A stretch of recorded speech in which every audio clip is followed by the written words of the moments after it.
Commissioner साहब से मुलाकात के लिए आया था। मुझे कई शिकायतें मिली है एक कार्यकर्ता की हैसियत से मुझे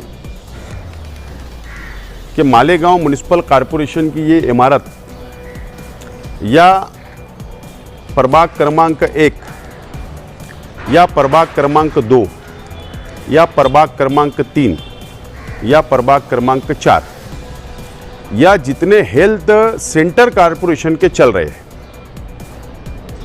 पूरे शहर के अंदर, यहाँ पर जो काम करने वाली हमारी बहनें हैं, चाहे वो हिंदू हो चाहे वो मुसलमान हो, जो लेडीज़ है, जो जॉब पर है, जो परमानेंट जॉब पर है, जो मानधन पर है, ऐसी तमाम ही हमारी बहनें यहाँ पर सुरक्षित नहीं है। सुरक्षित नहीं, ऐसी शिकायत मुझे मिली है।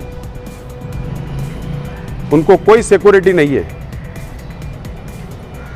और कुछ राजकीय लोग या राजकीय पार्टी के कार्यकर्ता या नगर सेवक टाइप के लोग से उनको डर है, उनसे सुरक्षित नहीं है, चाहे वो हिंदू हो चाहे मुसलमान लड़कियां हो। इस तरीके की शिकायत मुझको मिली। आज मैं कमिश्नर साहब से मिला हूं और मैंने उनसे कहा कि आपके कर्मचारी जो लेडीज़ है उनको कोई सुरक्षा नहीं है, कोई प्राइवेसी नहीं है। मैं अभी बिल्डिंग डिपार्टमेंट में भी गया, वहाँ पर भी 3 बहनें थी। मैंने उनसे बातचीत की कि आपको यहाँ पर, क्या आपने कभी कमिश्नर को कहा कि हमको यहाँ प्राइवेसी नहीं है या आपको प्राइवेसी लगती है? कि बोले नहीं लगती है। तो बोलने का मतलब, अगर इस तरीके की शिकायतें मेरे जैसे कार्यकर्ताओं के पास आ रही है तो मेरी जिम्मेदारी है कि कमिश्नर जो कॉरपोरेशन के प्रमुख है, कमिश्नर है, बॉस है, उनको शिकायत मैंने कर दिया हूँ। मैंने आज लेटर नहीं दिया, लेकिन मैं कल इनको भी लेटर दे रहा हूँ और ये डिमांड कर रहा हूँ कि किस तरीके से प्राइवेसी मिले, कैसे इनको सिक्योरिटी मिले और ऐसे लोगों से उनको कैसे बचा जा सके, उन महिलाओं को। ऐसी एक शिकायत कमिश्नर को भी और एडिशनल एसपी साहब को भी मैं कल देने वाला हूँ। क्या मतलब, क्या शिकायत है उनको? मतलब किस चीज़ से खतरा है? कॉर्पोरेटरों का नाम आपने लिया, तो क्या उनको खतरा है? क्या उनके साथ कुछ गलत हो रहा है?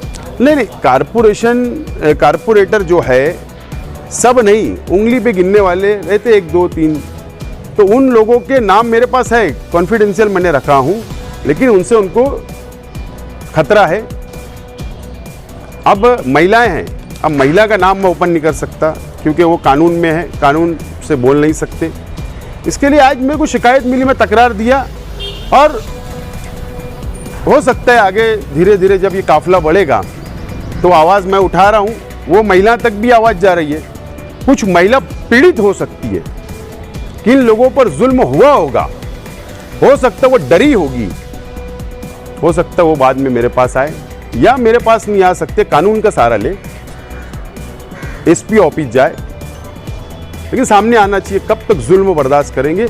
इसके लिए एक अच्छा नागरिक होने की हैसियत से, एक जिम्मेदार होने की हैसियत से मेरी जिम्मेदारी, मेरा कर्तव्य था, मैंने आज बात को पहुंचाया।